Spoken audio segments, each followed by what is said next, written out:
Chapter 1, Early Childhood. Growing up, I was a nerdy tomboy while my sister was quite girly, and then having my mom push me to be more girly like her is where I initially developed my jealousy of boys.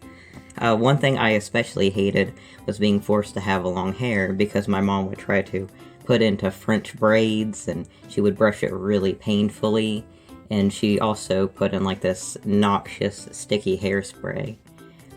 One day she actually tried to cut my hair, and she screwed up so badly that it had to be fixed by a professional by cutting into a pixie cut, which I loved, but she did not, so I wasn't able to get my hair cut into a pixie cut until years later. Um, but yeah, on to like 5th grade is when I first really started wanting to dress in boys' clothing, but my mom wasn't really about letting me shop in the boys section, so I would take clothes for my brother. Um, this is also the year I really got into anime and cosplay, and especially having a desire to cosplay as the boy characters. But my mom still wouldn't let me until one year where she relented and let me wear Ash Ketchum costume from Pokemon, though she would have rather me dressed as Pikachu. And then the next year, which is 6th grade, is when I realized I liked women, which I initially came out as bisexual, then later I started identifying as a butch lesbian, and then after testosterone use, I actually identify as bisexual now. Chapter 2, Finding the Trans Community. Since I've always been into anime and gaming, it's not surprising I found Tumblr and joined fandoms, which is how I got introduced to the whole trans thing in 2016. I'd see other lesbians transitioning, trans headcanons, and fandoms I was in, as well as posts on Tumblr and videos from trans YouTubers about how they knew they were trans, which I related to.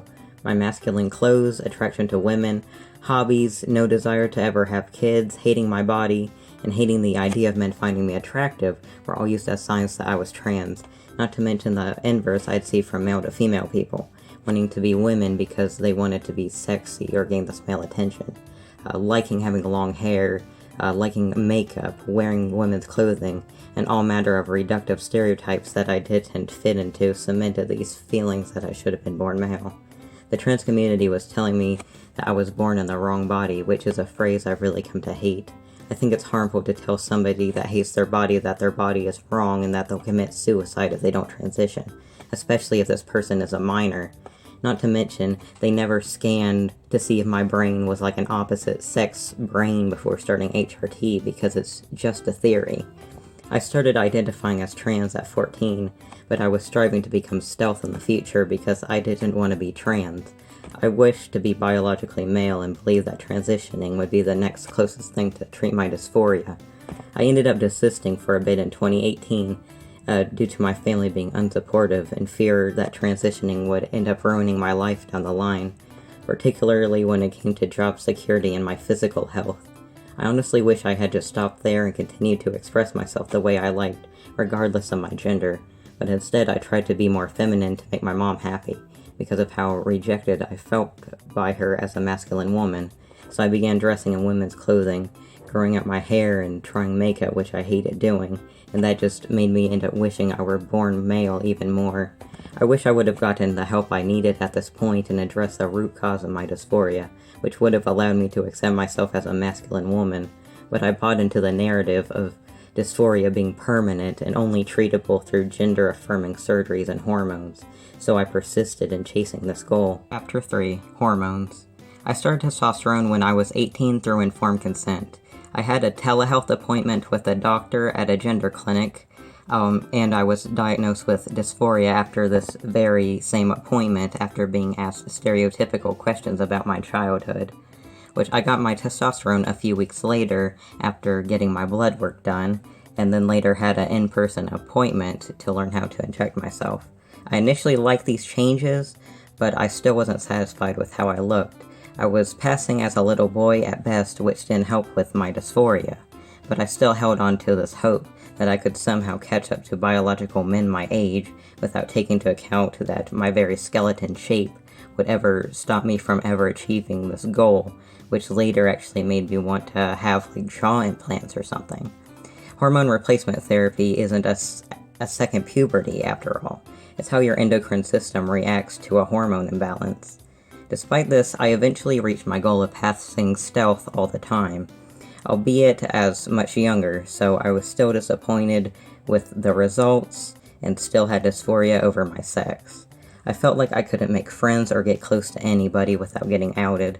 I was also celibate since I didn't want to be with anybody that'd be attracted to me because of how young I looked, as well as desiring to be fully transitioned first.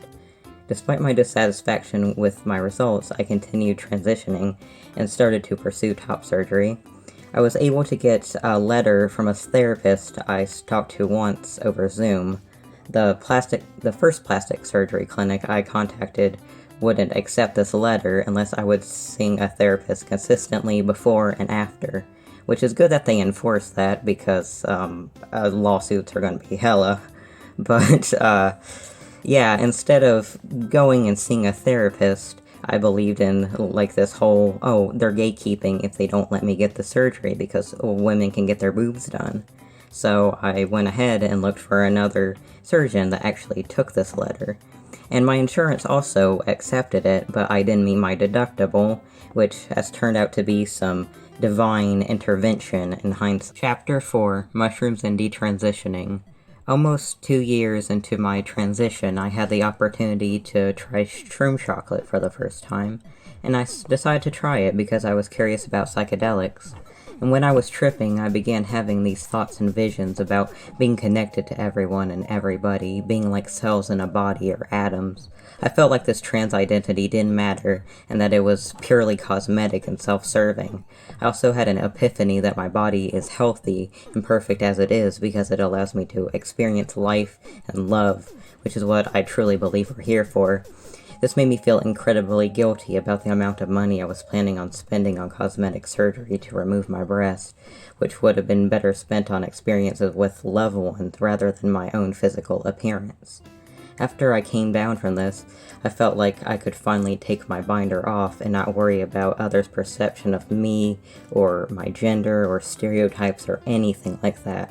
And soon after, I stopped testosterone too. Chapter 5, My Thoughts on Transition. My advice for people considering transition is to question if you'd be happy being non-passing or openly trans, or if you think you'd only be happy passing and being stealth and fear people finding out you're trans. Having to completely pass all the time and living in fear of being outed really takes a toll on your mental health and quality of life. I also encourage not rushing this decision, as I'm not the same person I was at 18 when I started testosterone and thought this would be my entire life. I'm now 21, and I'm detransitioned, so it's definitely not a choice you want to rush into. I also believe that the cause of dysphoria varies from person to person, so the treatment should also vary. Not every dysphoric person needs medical intervention. I also need to state that psychedelics aren't for everyone since they affect people differently. I do, however, think they have their place medicinally, as they work for me, and on that note, I'll go ahead and end this video. Thank you for making it through to the end, considering this is my first time ever doing a voiceover, and it's just not my strong suit. I'm more of just a animate other people's audio kind of person, since, you know. But I also want to mention that I use gender terms when I'm talking about clothes, but I don't believe that clothes are gendered. I just thought it would be more simplistic to explain it that way. But yeah, thanks for watching, and have a beautiful day.